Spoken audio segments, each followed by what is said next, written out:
கர்த்தராகிய இயேசு கிறிஸ்துவின் நாமத்தினால் உங்களை வாழ்த்தி வரவேற்கிறேன். சென்ற வாரம் நம் அநியாயத்தை குறித்து நாங்கள் பார்த்தோம். அதாவது மரணத்துக்கு ஏதுவான பாவத்திலே முதலாவது பாவத்தை குறித்து பார்த்தோம். இன்றைய நாளிலும் இரண்டாவது பாவத்தை குறித்து பார்க்க போகிறோம். அந்த பாவத்தினுடைய பெயர் தான் வேசித்தனம்.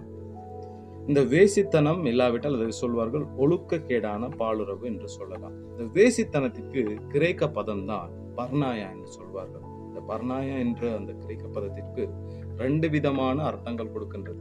இந்த 2 விதமான அர்த்தம், முதலாவது தான் சட்டவிரோதமான ஒரு பாலியல் உடலுறவு. முதலாவது விபச்சாரம்.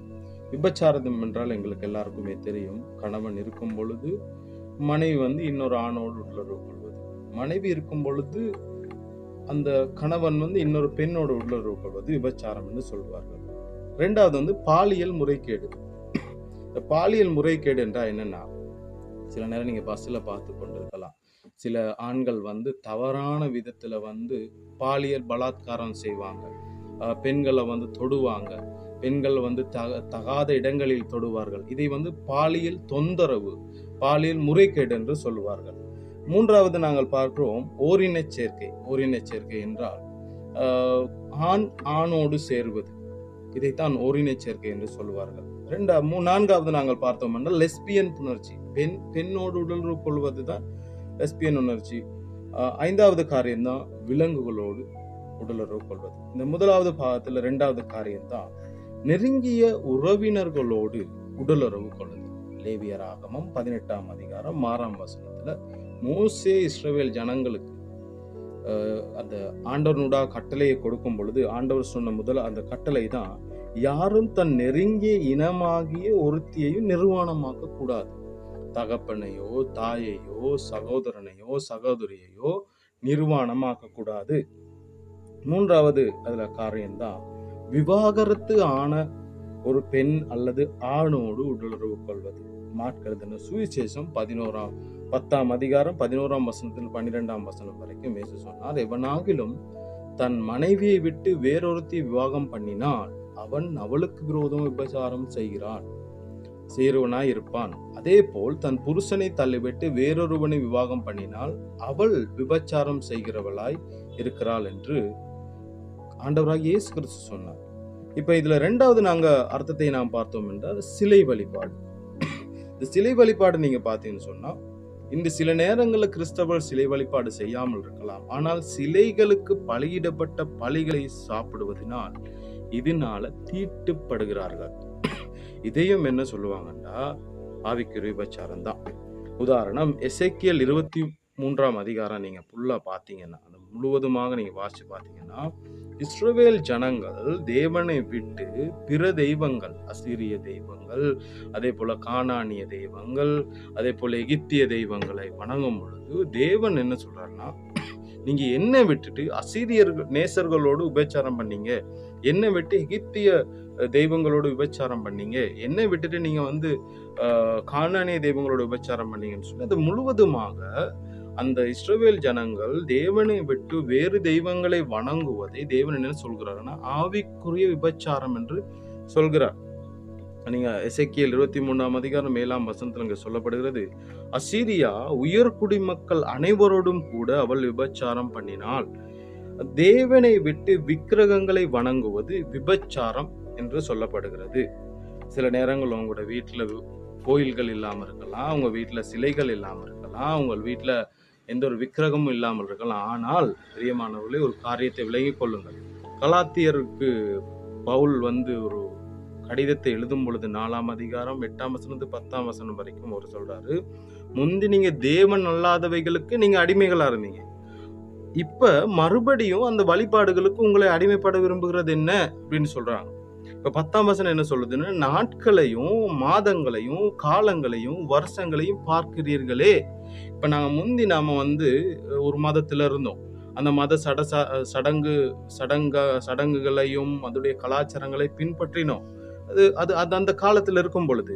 ஆனா இன்றைக்கு நம் கிறிஸ்தவர்களான பின்பும் நாங்க என்ன செய்யறோம்னு சொன்னா அந்த சடங்குகளை இன்னும் பின்பற்றுவர்களாக இருக்கிறோம். நாட்களை பார்க்கிறோம், வருஷங்களை பார்க்கிறோம், காலங்களை பார்க்கிறோம். இதனூடாக என்ன நடக்குதுன்னு சொன்னா நாம் ஒரு ஆவிக்குரிய விபச்சாரங்களை செய்கிறவர்களா இருக்கிறோம். ஒரு பாஸ்டர் இப்படி பிரசங்கிக்கும் பொழுது இப்படி சொன்னார், இன்னைக்கு தைப்பொங்கல் வருது, சரஸ்வதி பூஜை வருது, ஆயுத பூஜை வருது. இப்ப இந்த சரஸ்வதி பூஜை வர நேரத்துல என்ன செய்வாங்கன்னா, ஸ்கூல் பிள்ளைகள் வந்து பாவாடை தாவணியும் வேட்டி சட்டையும் உடுத்தி கொண்டு பாடசாலை செல்வார்கள். இப்ப தைப்பொங்கல் வந்து கொண்டாடுகிறார்கள் என்றால், அவங்க வேலை ஸ்தலத்துக்கு போகும் பொழுது அந்த பாவாடை, அந்த கலாச்சார ஆடைகளை அணிந்து உடுத்தி கொண்டு செல்வார்கள். பிரியமானவர்களே, முஸ்லிம் சகோதரர்கள் சகோதரிகளை சற்று உற்று பாருங்கள். அவர்கள் வந்து இந்த மாதிரி மற்ற மத காரியங்களுக்கு வந்து வேட்டி சட்டையை உடுத்திட்டு போவாங்களா?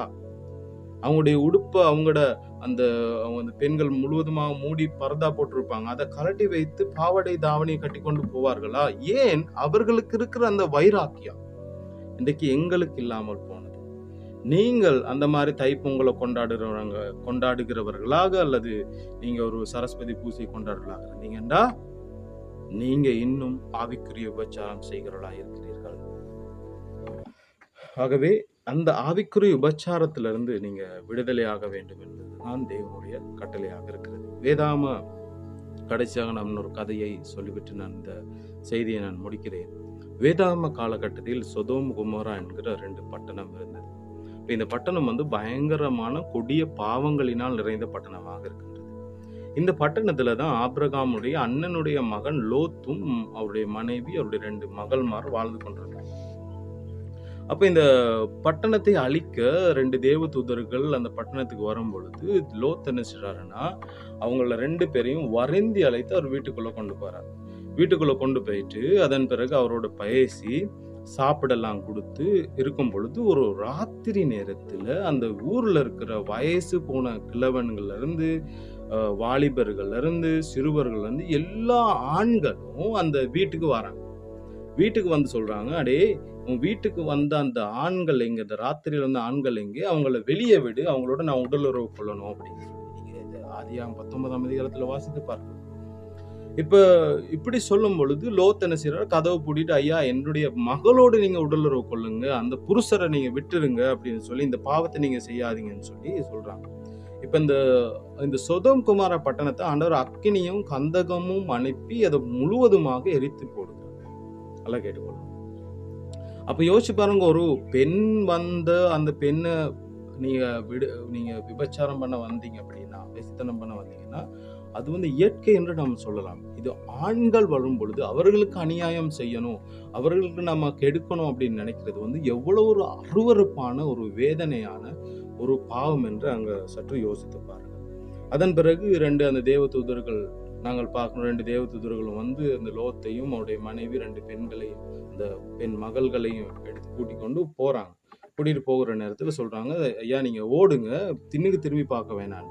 அப்படி திரும்பி பார்க்க வேணாம் என்று சொல்கிற நேரத்தில் அவருடைய மனைவி திரும்பி பார்க்கறாங்க இல்லையா, திரும்பி பார்க்குற நேரம் அவங்க உப்பு தூணா மாறுறாங்க. அப்ப இவங்க போயிட்டு இவர் இந்த 3 பேரும் என்ன செய்யறாங்கன்னா, ஒரு கெபிக்குள்ள, ஒரு மலைக்கு போயிட்டு அந்த கெபிக்குள்ள வாழ்ந்துக்கிற நேரத்துல மூத்தவள் வந்து இளையவளை பார்த்து சொல்றாங்க என்னன்னு சொன்னா, ஐயோ எங்களுக்கு இந்த பூமியில இருக்கிற வழக்கத்தின்படி எங்களுக்கு வந்து மாப்பிள்ளை இல்லை, உடலுறவுக்குள்ள ஒரு ஆண் இல்லை, அதனால எங்களுடைய அப்பாவை நல்லா குடிக்க கொடுத்துட்டு நாங்க அப்பாவோட உடலுறவு கொள்வோம், ஒரு சந்ததி பெருகணும் அப்படின்றதுக்காக.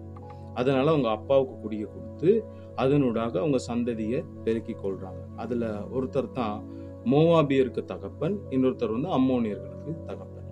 பிரியமானவர்களே, இந்த இந்த பெண்கள் 2 பேரும் தன் தகப்பனோடு உடலுறவு கொள்ள காரணம் என்னவென்றால், அந்த நாட்டில இருந்த ஒரு இழிவான ஒழுக்கக்கேடான, யார் வேண்டாமானாலும் யாருடனும் உடலுறவு கொள்ளலாம் என்கிற அந்த கேவலமான ஒரு வழக்கமுறை இருந்தபடியினாலதான் அந்த பெண்கள் இருவரும் தன் தகப்பனுக்கு குடிக்க கொடுத்து அவரோடு உடலுறவு கொள்றாங்க.